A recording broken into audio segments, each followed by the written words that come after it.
Good evening, this is TVS Nightline and we begin with breaking news in the Middle East. The Middle East has erupted into a massive regional conflict as US President Donald Trump confirms the commencement of major combat operations in Iran.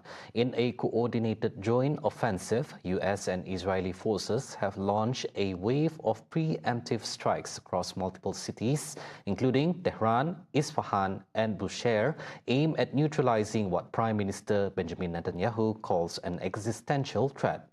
RT international correspondent Saman Kujuri has the latest updates. Explosions have rocked the Iranian capital, with at least 7 missiles confirmed to have struck the district housing, the presidential palace, and the supreme leader's compound. Tragedy has also been reported in southern Iran, where an Israeli strike reportedly hit an elementary girls' school in Minab, killing at least 5 students. In response, the Islamic Revolutionary Guard Corps has unleashed a first wave of retaliatory ballistic missiles and drones targeting Israel and U.S. military assets across the Persian Gulf. Of course, according to Israeli Defense Minister, actually, a state of emergency has also been declared in Israel, and this shows that definitely we will wait for the launch of drone and missile attacks by Iran against Israel. You know that definitely any kind of response is awaited to take place in the coming hours against Israeli attacks against Iran, because you know that Iranian officials have always repeatedly said that any kind of attacks from the side of Israel or the United States will be decisively responded in full force. This military escalation comes at a critical turning point for global diplomacy as the ongoing negotiations in Geneva now face a total collapse. The speed of the attack has left both the public and mediators in a state of shock. In view of all these, we have to see how would be the response of Iranian officials, and we have to wait for incoming statements, reports about the casualties, you know. And now nobody would maybe guess that right after U.S. President Donald Trump, one day after Trump saying the diplomatic efforts were unsatisfactory, and also one day after the Omani mediator who just held talks with the U.S. Vice President about the details of the Geneva talks on Thursday, actually. So another attack take place here. So this means this is another blow to the process of negotiations. In line with the rising global tension, Russia is urging an immediate halt to the offensive, calling for the situation to return to a political and diplomatic settlement. Consequently, the Russian Foreign Ministry has labeled the actions of the United States and Israel as irresponsible, warning of a complete destabilization of the region. At least 15 people are confirmed dead and 31 others injured after a Bolivian Air Force cargo plane crashed in the city of El Alto on Friday. The C-130 Hercules was arriving from Santa Cruz at 18:15 local time when it skidded off the runway at El Alto International Airport and plowed into nearby vehicles. The Defense Ministry confirms the aircraft was transporting unissued banknotes to the Central Bank of Bolivia with 8 crew members on board.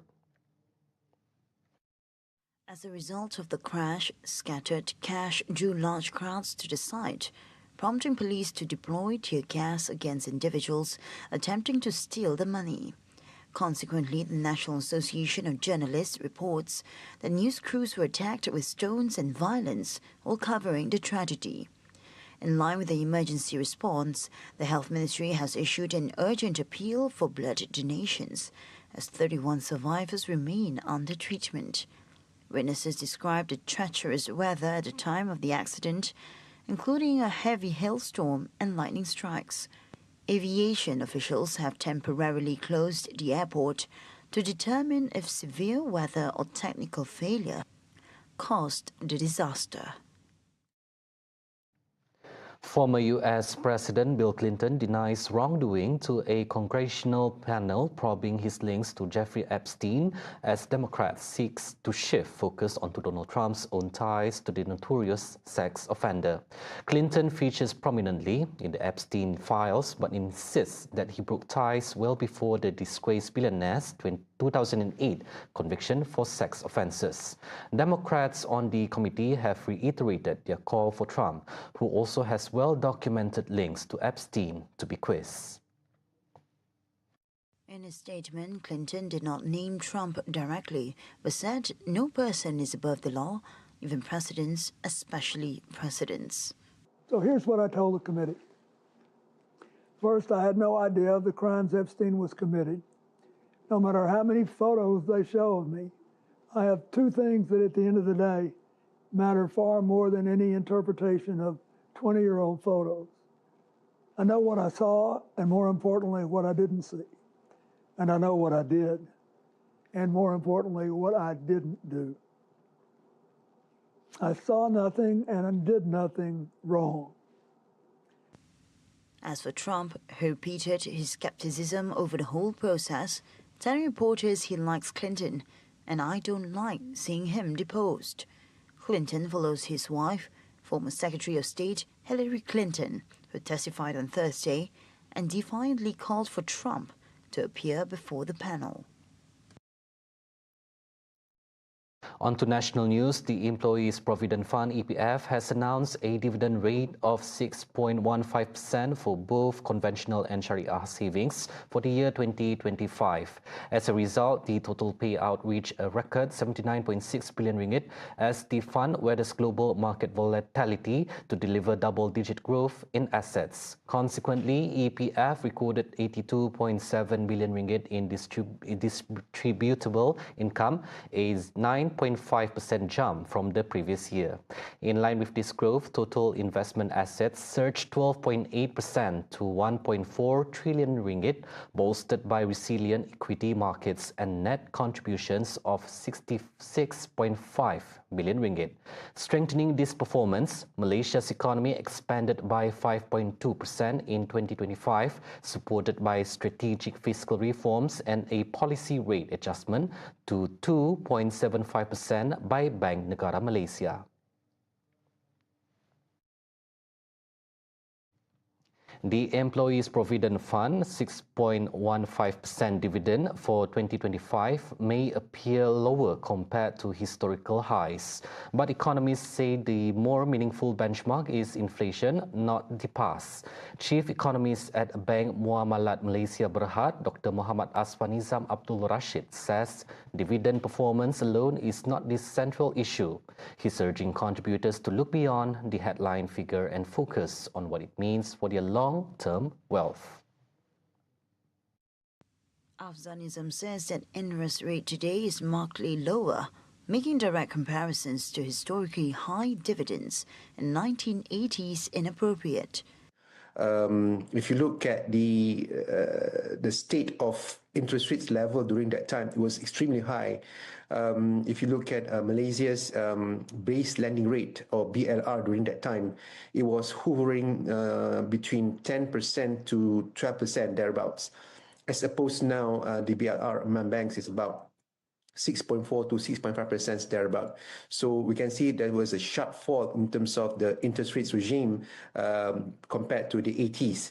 Not to mention also the degree of market volatility was entirely different compared to now, and therefore EPF would need to recalibrate their risk and return tolerance in order to optimize their portfolio investments.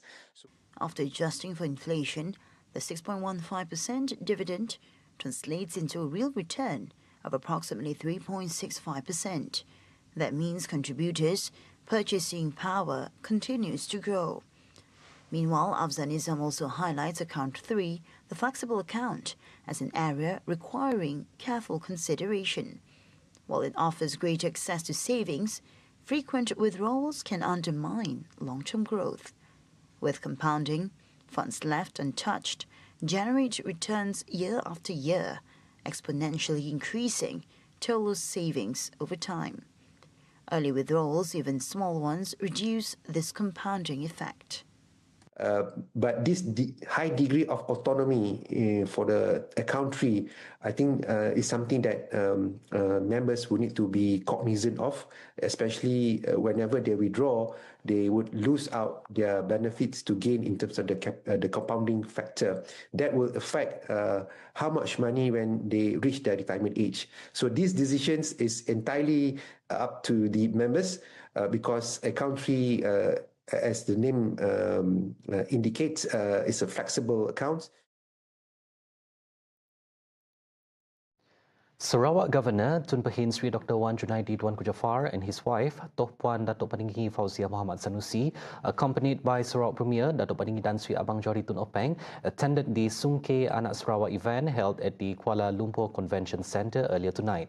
The event gathered 1,300 Sarawakians, among them students, civil servants and communities alike. The ceremony is organised yearly to bring together Sarawakians residing in the capital city, strengthening community ties and celebrating cultural heritage. At the same time, it's a joint effort to strengthen unity and cultural pride within Sarawakians celebrating Ramadan in Kuala Lumpur.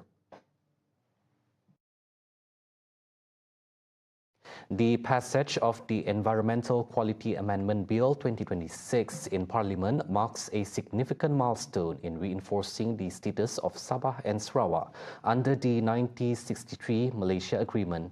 The management and regulation of scheduled waste on land and within state waters is now transferred to the Borneo states in accordance with Article 95C of the Federal Constitution.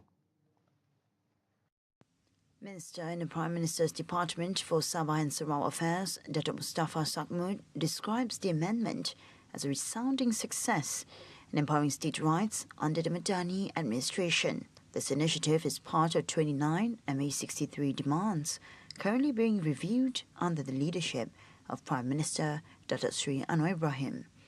Ultimately, the Dewan Rakyat approved the amendment yesterday with a majority vote to formalise the transfer of these regulatory powers. The perpetrator in the Desa Palma improvised explosive device IED case died last night at hospital in Kuala Lumpur.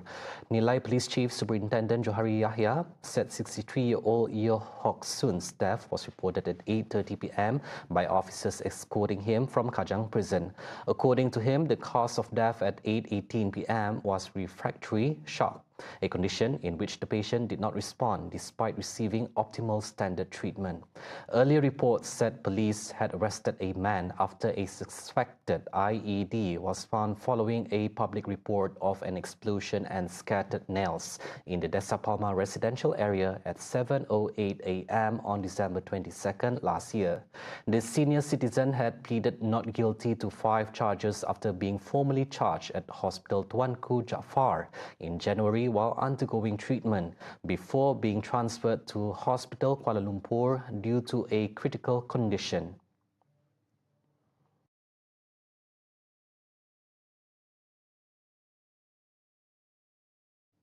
Get all the updates you need all in one app. TVS Inspire brings you live updates on events, news and programs. Available now on the Apple App Store and Google Play Store. TVS Inspire will on your screen anytime, anywhere. Those were the updates on TVS Nightline. I'm Lorenzo Isaac. Thank you for watching and have a good night.